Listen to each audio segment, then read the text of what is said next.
Big Boss Malayalam season 7 live അപ്ഡേഷനാണ് ഇപ്പോൾ പറയാൻ പോകുന്നത്. അതിന് മുന്നിൻ്റെ ഈ ചാനൽ സബ്സ്ക്രൈബ് ചെയ്യണേ, ഷെയർ ചെയ്യണേ, ലൈക്ക് ചെയ്യുകയൊക്കെ ചെയ്യണേ. ഓക്കെ, നമ്മുടെ ഷാനവാസിന് ഒരു സീക്രട്ട് ടാസ്ക് ബിഗ് ബോസ് കൊടുത്തിരുന്നു. ആ സീക്രട്ട് ടാസ്കിൽ ഷാനവാസ് എന്താണ് ഇവർ ആദിലേനെ പുറത്താക്കാം എന്നാണ് ഒരു പ്രാങ്ക് എവിക്ഷനാണ്. അത് ഷാനവാസ് വളരെ ഭംഗിയായി ചെയ്തു.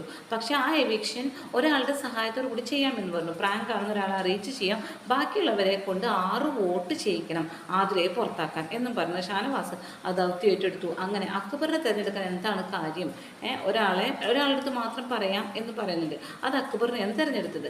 അക്ബർ എന്തുകൊണ്ടാണ് തിരഞ്ഞെടുക്കാൻ കാര്യം എന്ന് പറഞ്ഞപ്പോൾ അക്ബർ പിടിച്ചു കഴിഞ്ഞാൽ അത് നെവിനെയും ആര്യനെയും ബ്രെയിൻ വാഷ് ചെയ്യാൻ സാധിക്കും.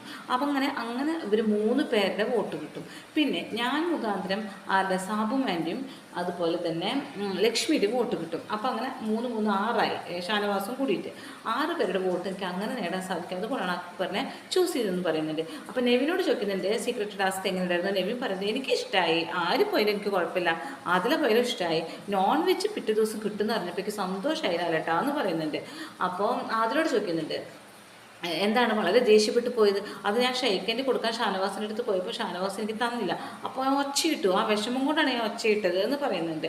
അപ്പോൾ സാബുമ്മ പറയുന്നത് എനിക്കിതൊരു പ്രാങ്ക് ആണോ എന്ന് തോന്നിപ്പോയിട്ടുണ്ടായിരുന്നു, ഞങ്ങൾ ഒരുമിച്ച് തീരുമാനിച്ചിരുന്നു എന്ന് പറയുന്നുണ്ട്. അപ്പോൾ നെവിൻ പറയുന്നത് ഞാനും ആര്യനും കൂടിയിട്ട് ഷാനവാസിനെ തകർക്കാം, ഇത് പ്രാങ്ക് ആണെന്ന് അവർക്ക് കരുതിയിട്ടില്ല, പക്ഷേ ഷാനവാസിൻ്റെ ആ ഉദ്യമത്തെ തകർക്കാം എന്നൊരു പ്ലാൻ ഉണ്ടായിരുന്നു. പക്ഷേ പിന്നെ അക്ബറും കൂടി പറഞ്ഞത് കൊണ്ട് ഞങ്ങൾ പിന്നെ അങ്ങനെ ചെയ്തില്ല എന്ന് പറയുന്നുണ്ട്.